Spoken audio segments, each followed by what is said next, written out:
আসসালামু আলাইকুম। আজকে জানিয়ে দেওয়ার চেষ্টা করব ১৫০টি দেশি মুরগি ১ দিন থেকে ২ মাস পর্যন্ত পালন করতে মোট কত টাকার ওষুধ খরচ লাগে, কত টাকার বাচ্চা খরচ লাগে, এছাড়া কত কেজি খাবার খরচ লাগে সেই বিষয়ে জানিয়ে দেওয়ার চেষ্টা করব। প্রথমে আপনাকে একদম পিওর দেশি মুরগি বাছাই করতে হবে। সেই ক্ষেত্রে একটু প্রতারিত হওয়ার সম্ভাবনা থাকে। সেক্ষেত্রে একটু বিশ্বস্ত জায়গা দেখে আপনারা একদিন বয়সী দেশি মুরগির বাচ্চা সংগ্রহ করবেন। একদিন থেকে ২ মাস পর্যন্ত ১৫০টি দেশি মুরগি পালন করতে ৪ বস্তা খাবার লাগে, অর্থাৎ একটি বস্তায় থাকে ৫০ কেজি খাবার, অর্থাৎ ২০০ কেজি খাবার লাগবে।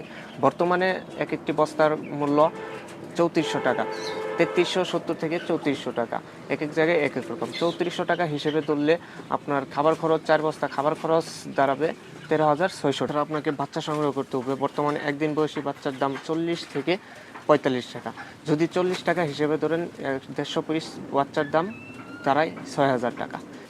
এবং একদিন থেকে ২ মাস পর্যন্ত দেশি মুরগি পালন করার ক্ষেত্রে ১,০০০ টাকার মতো ওষুধ খরচ লাগতে পারে, এবং তুষ এবং কারেন্ট বিল অন্যান্য খরচ সহ ১,০০০ টাকা লাগতে পারে। সুতরাং ১৫০ পিস মুরগি ১ থেকে ২ মাস পর্যন্ত পালন করতে ২১,৬০০ টাকা খরচ হতে পারে। এবং ১৫০ পিস মুরগি ২ মাস পালন করে কত টাকা লাভ হতে পারে সে বিষয়ে ভিডিও দেওয়া হবে। তো ইউটিউব থেকে দেখে থাকলে অবশ্যই চ্যানেলটি সাবস্ক্রাইব করবেন, এবং ফেসবুক পেজ থেকে দেখে থাকলে পেজটি ফলো দিয়ে পাশেই থাকবেন। সবাইকে ধন্যবাদ। আল্লাহ হাফেজ।